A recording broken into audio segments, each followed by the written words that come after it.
Hello, my friends. This is Words for Wednesday, and I'm Tom Doherty. We've been talking over the last few weeks about what kinds of things happen in churches that cause life or cause death in churches, and they're all things that we as individuals can influence. They're not macro things that are outside of us that we can't influence, perhaps the economy or different things like that, but they're micro things that are part of our church that we can influence, perhaps a part of our lives. Well, today I'd like to read from 2 Timothy, verses 1 and 2.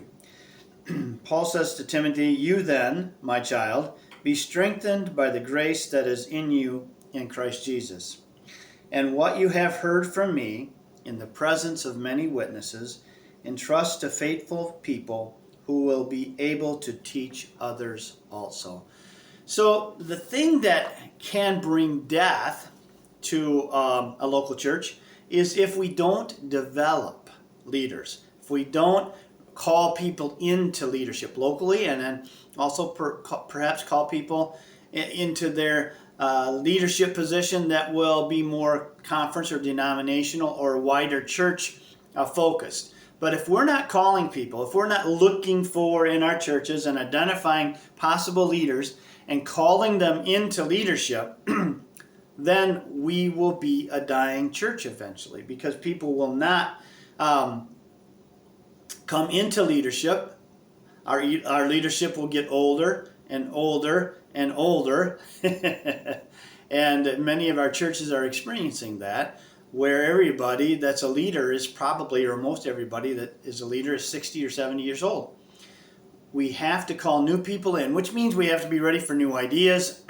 We have to be ready to walk with people, to allow them to inform us of how the people around us are experiencing the church and how they could connect with the church.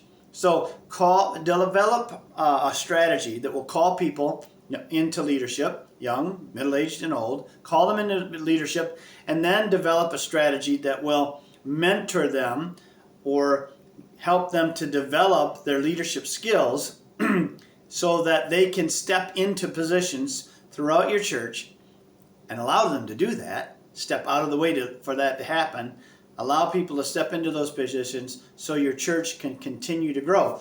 Actually, you don't just need to replace the leaders you have. Your leadership team needs to grow for you to have an opportunity to have a bigger influence in your community. So death comes by not paying attention to drawing people into leadership or developing leadership.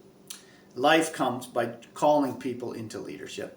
Well, you have a great week. This is Words for Wednesday, brought to you by Every Church Grows. I'm Tom Doherty. Have a great week. Bye-bye.